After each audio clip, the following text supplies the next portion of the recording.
সংবিধান প্রেমী মানুষ, তাদের এটা চলে। চিফ জাস্টিস যেই কথাগুলো বলেছিল যে 3টা বিষয়ের উপরে ওনারা পর্যবেক্ষণ করে স্টে দিতে চেয়েছিলেন, যে রিজেক্ট এবং ডিএমের যে বা কালেক্টরের যে পাওয়ার, আর একটা অমুসলিম সদস্যদের নিয়োগ। তো পরবর্তীকালে প্রবীণ আইনজীবী সরকারি পক্ষের সলিসিটর জেনারেল তুষার মেহতা সাহেব বললেন যে আমার কথাগুলো বলা শেষ হয়নি, আমাদের কথা শুনতে হবে। যার কারণে চিফ জাস্টিস তখন এই স্টেটা দেননি, বললেন ঠিক আছে আগামীকাল অর্থাৎ আজকে বৃহস্পতিবার 2টার সময় এই মামলা শোনার কথা ছিল। এই মামলা আজকে 2টার সময় যথারীতি উঠে এবং সরকারি পক্ষের উকিল বিভিন্ন রকমের যুক্তি দেওয়ার পরে পাশাপাশি এই কথাটাও সরকারি পক্ষ থেকে বলা হয় যে এই মুহূর্তে আমরা এই আইনটাকে কার্যকরী করছি না। তারপরেই মহামান্য সুপ্রিম কোর্ট এই কথা বলেছেন যে আগামী শুনানি পর্যন্ত এই আইনটা ব্যবহার করা হবে না। মানে আগামী শুনানি বলতে 5 তারিখে একটা ডেট ফিক্স করেছেন। এর মধ্যে আমাদের বর্তমান যে চিফ জাস্টিস খান্না সাহেব উনিও রিটায়ার করবেন, নতুন চিফ জাস্টিস আসবেন, তারপরে নতুন করে আবার মামলার বেস তৈরি হবে। তো ফলে এটা একটা লেন্দি প্রসেসের মধ্যে গেল। তো এই প্রথম পর্যায়ে যারা যে সমস্ত সেকুলার মানুষ, আমি মুসলিম কথাটাকে ব্যবহার করছি না, কারণ ভারতবর্ষের যে এই বিলের বিপক্ষে যারা ভোট দিয়েছিল তাদের সংখ্যা হলো 232, পক্ষের 283 জন ভোট দিয়েছে। আমার কাছে সেটা ব্যাপার না, কিন্তু বিপক্ষে যারা ভোট দিয়েছে তারা 232 জন। ধরে নিলাম এর মধ্যে 40 জন মুসলিম এমপি ছিলেন, যে কোনো রাজনৈতিক দলেরও। বাকি কিন্তু 192 জনেই ছিলেন অমুসলিম, বিভিন্ন কমিউনিটি। তারা এই বিলের বিপক্ষে ভোট দিয়েছে। ফলে যারা এটাকে বলে যে এইটা মুসলিম বনাম হিন্দুদের লড়াই, আমি এই মতে একমত নই। শুধু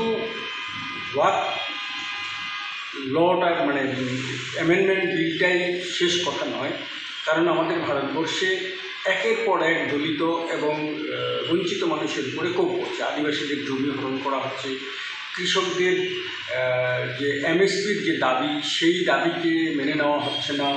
বৌদ্ধ গয়া নিয়ে দীর্ঘদিন ধরে আন্দোলন করা হচ্ছে, সেখানে বৌদ্ধদের দাবিটাকে ইগনোর করার জন্য নানান ধরনের অপকৌশল নেওয়া হচ্ছে।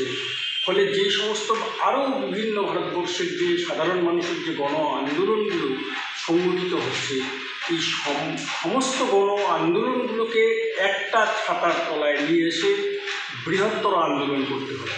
শুধু মুসলমানদের আন্দোলন নয়, এই আন্দোলন দেশকে বাঁচানোর আন্দোলন, এই আন্দোলন সংবিধানকে বাঁচানোর আন্দোলন, এই আন্দোলন সাম্প্রদায়িক শক্তির বিরুদ্ধে আন্দোলন।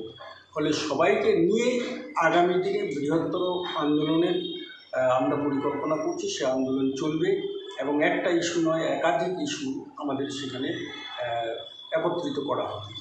গত দুদিনে সুপ্রিম কোর্টের যে পর্যবেক্ষণ, তা থেকে আপনি মনে করেন এটা স্টে হতে চলেছে বা স্টে অলরেডি দিয়ে দেওয়া হয়েছে, ফার্দার কোনো অর্ডার না আসা পর্যন্ত। 5 তারিখ ডেট দিয়েছেন, 5 তারিখে হয়তো সরকার পক্ষ থেকে এফিডেভিট দাখিল করবেন। কিন্তু আমার মনে হয় না যে সিজিআই চিফ জাস্টিস উনি যে সমস্ত প্রশ্ন তুলেছিলেন, সেই প্রশ্নগুলো গতকালেও কিন্তু সরকারি পক্ষের আইনজীবী উত্তর দিতে পারেননি, আজকেও সঠিক উত্তর ওনারা দিতে পারেননি।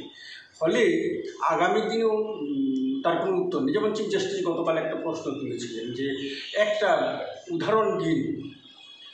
উদাহরণ দিন যেইখানে হিন্দু মন্দিরে মুসলমানেরা এক্সিকিউটিভ বডিতে থাকতে পারবে। এই উত্তর কিন্তু দিতে পারেন। ইতিহাস খুঁজতে গিয়ে কখনো একটা আত্মা পেয়েছে সেই স্বাধীনতার পূর্ববর্তী জায়গায়।